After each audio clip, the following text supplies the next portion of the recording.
हरे कृष्ण दोस्तों, मैं हूं अनुज शर्मा। हम सब ने मीराबाई का नाम सुना है।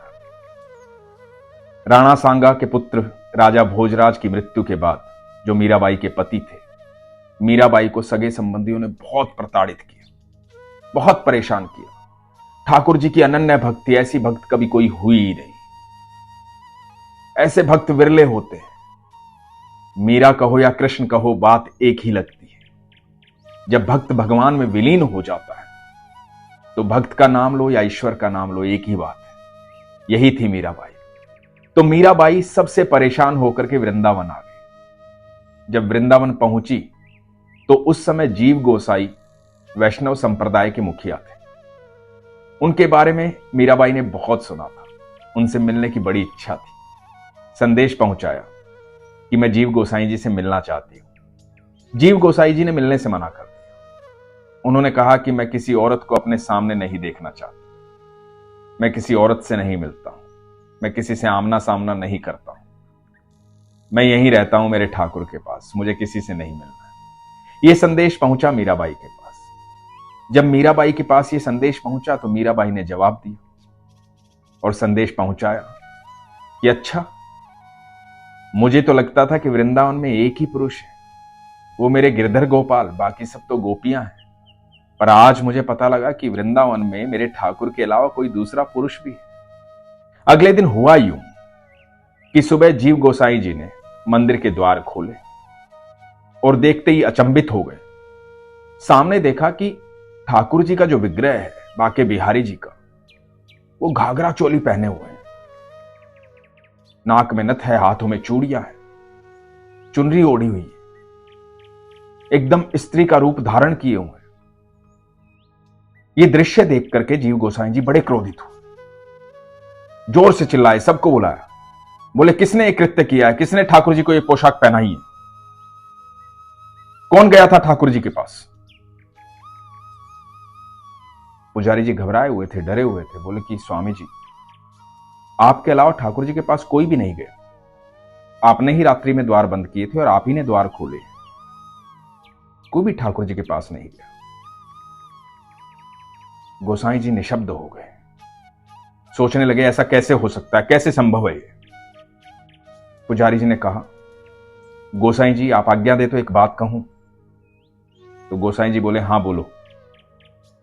तो पुजारी जी ने कहा कि यहां पड़ोस में धर्मशाला में एक महिला आई है जिसने कल संदेशा भिजवाया था आपको कि आप उनसे मिल लें, लेकिन आपने मिलने से मना कर दिया था।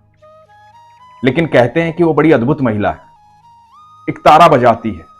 जब नृत्य करती है और एक तारा बजाती है, वो ऐसी धुन में खो जाती है कि लगता है कि साक्षात कृष्ण नृत्य कर रहे हैं। वो महिला साधारण नहीं है, मीरा नाम है उसका। वो जब गाती है तो ऐसा लगता है कि साक्षात कृष्ण सामने है। कृष्ण में और उनमें कोई भेद नजर आता ही नहीं है। वो प्रभु का साक्षात रूप है। आपको एक बार उनसे मिलना चाहिए था। हो सकता है कि ठाकुर जी इस दृश्य से आपको कोई संदेश देना चाहते हैं, तो आप एक बार उनसे मिल लीजिए। जीव गोसाई को अपनी गलती का एहसास हुआ। जीव गोसाई जी बोले, मुझे उसके पास ले चलो, मैं खुद चलना चाहता हूं। जीव गोसाई जी मीरा जी के पास गए और जब मीरा जी को देखा तो देखते रह गए। मीरा जी वैसे ही बड़ी अद्भुत थी। कृष्ण भक्तों के चेहरे में वो तेज होता है और उसे कृष्ण भक्त पहचान लेते हैं। वो ओरा उनमें दिखाई देता है, वो प्रकाश उनमें दिखाई देता है, और जो दूसरा कृष्ण भक्त होता है वो पहचान लेता है कि ये सामने वाला साधारण नहीं है, ये मेरे ठाकुर का प्यारा है।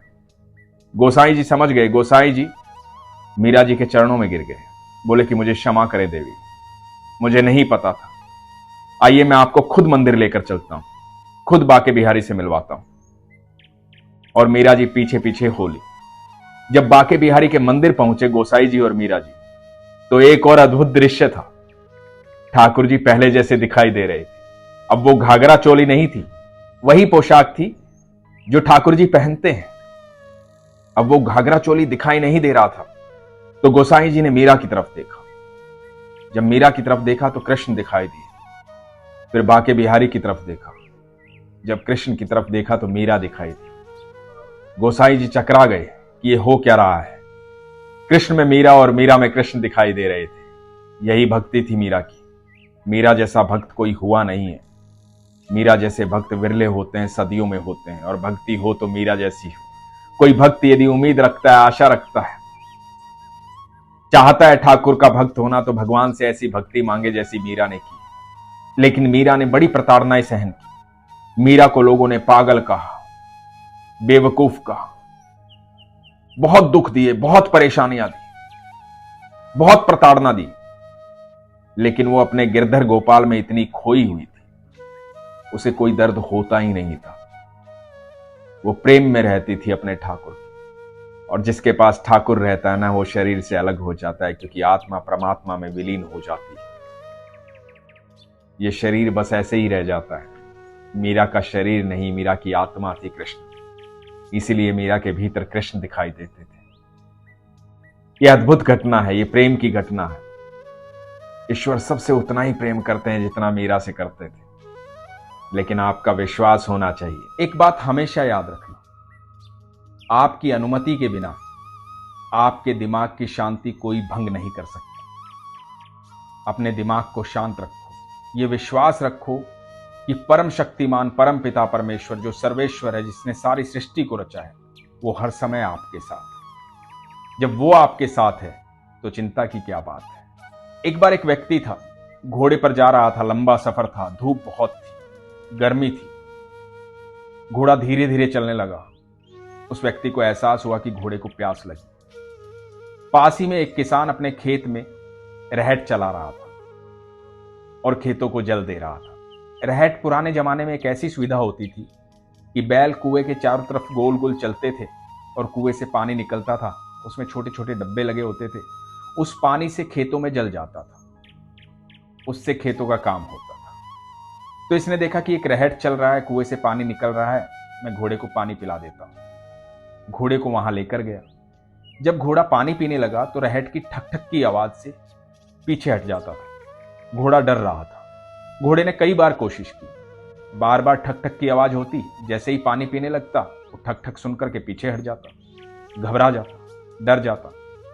घोड़े का मालिक ये देख रहा था कि घोड़ा पानी नहीं पी पा रहा है, ठक ठक की आवाज से डर रहा है, परेशान हो रहा है, प्यास लगी है इसे बहुत जोर से। तो घोड़े के मालिक ने किसान से कहा कि आप थोड़ी देर के लिए बैलों को रोक देंगे, मेरा घोड़ा प्यासा है, पानी पीना चाहता है। किसान ने जवाब दिया, यदि मैंने बैलों को रोक दिया तो पानी नहीं निकलेगा, फिर पानी घोड़े तक पहुंचेगा कैसे, ये पिएगा कैसे, ये प्यासा रह जाएगा। दोस्तों, बड़ी साधारण बात है लेकिन बड़ी गंभीर बात है। ये ठक ठक जो है ना, ये हमारी जिंदगी में लगातार चलती रहती है, लगातार चलती रहती है। और हम सोचते हैं कि हम जब सेटल हो जाएंगे ना, तब पूजा पाठ करेंगे, तब भगवान का नाम लेंगे, तब दान करेंगे, तब दक्षिणा करेंगे, तब सब काम करेंगे। एक बार सेटल हो जाऊं तब अच्छे से व्यायाम करूंगा, सुबह जल्दी उठूंगा, अपनी सेहत पर काम करूंगा। बस एक बार सेटल हो जाऊं, ये सारी चीजें कर लूंगा, एक बार सेटल हो जाऊं। ये जो सेटल होने वाला जो मामला है ना, इसको हम पूरी जिंदगी ढोते रहे कि जब सेटल हो जाऊंगा विवाह कर लूंगा, सेटल हो जाऊंगा बच्चों को ये दिलवा दूंगा, सेटल हो जाऊंगा वो कर लूंगा। ये सेटल होना जो है हमें लगातार टालता रहता है, लगातार टालता रहता है। मेरे कल आने में और मेरे सेटल होने में कोई भी फर्क नहीं है। ना कभी कल आता है और ना व्यक्ति सेटल होता है। ये ठक ठक लगातार जिंदगी में चलती रहती है, चलती रहती है, चलती रहती है। यदि ये ठक ठक को नहीं सहन किया, इस ठक ठक के बीच में पानी पीना नहीं सीखा, तो सच में मर जाएंगे। उस घोड़े को ये सीखना था, ये ठक ठक चलती रहेगी, तुझे प्यास बुझानी है, पानी पीना है, तो ये ठक ठक जीवन की चलती रहेगी, तकलीफें आती रहेंगी, आपके विरोधी खड़े होते रहेंगे, आपको लोग ऐसी बातें कहते रहेंगे जिससे आपको नफरत हो, गुस्सा आए, जिससे आपके भीतर का प्रेम खत्म हो। लोग आपको बरगलाएंगे, लोग आपसे ईर्ष्या करेंगे, द्वेष करेंगे, आपको बहुत सारी बातें बोलेंगे। उनकी एक महज छोटी सी बात आपके कई दिन खराब करेगी, कई घंटे खराब करेगी। और सिर्फ आपके दिन खराब नहीं करेगी, आपके घंटे खराब नहीं करेगी, आपके पूरे परिवार के दिन खराब करेगी। इसलिए ऐसी किसी भी बात को जो आपको परेशान करे, महत्व ना दे। भगवान श्री कृष्ण कहते हैं समय परिवर्तनशील है, बदलता रहता है। जो आज है वो कल नहीं होगा, जो कल था वो आज नहीं है। इसलिए हमेशा निश्चिंत रहें, खुश रहें, प्रसन्न रहें। ये समय कट जाएगा, क्योंकि अच्छा समय भी अपनी स्थिरता में नहीं रहा तो बुरा समय भी नहीं रहेगा, फिर से अच्छा आएगा। ये जीवन की ठक ठक लगी रहेगी, पर इस जीवन में खुश कैसे रहना है, सुखी कैसे रहना है, ये आपको अपने लिए खुद सोचना पड़ेगा। आपको आपके ईश्वर के अलावा और आपके अलावा कोई भी सुखी नहीं कर सकता। इस बात को हमेशा ध्यान रखिएगा। अपने ईश्वर पर भरोसा रखिए और जीवन में हर पल को सुखमय बनाइए। आप सुखी रहेंगे तो आपका परिवार सुखी रहेगा, आप खुश रहेंगे तो समाज खुश रहेगा, ये पूरी दुनिया खुश रहेगी। सब कुछ आपसे शुरू होता है। आप जैसा रहना चाहते हो वैसी दुनिया हो जाती है। तो आप सोचिए आपको अपनी दुनिया कैसी बनानी है। इसलिए हमेशा अपने ईश्वर पर विश्वास रखिए, अपना ख्याल रखिए। हरे कृष्ण।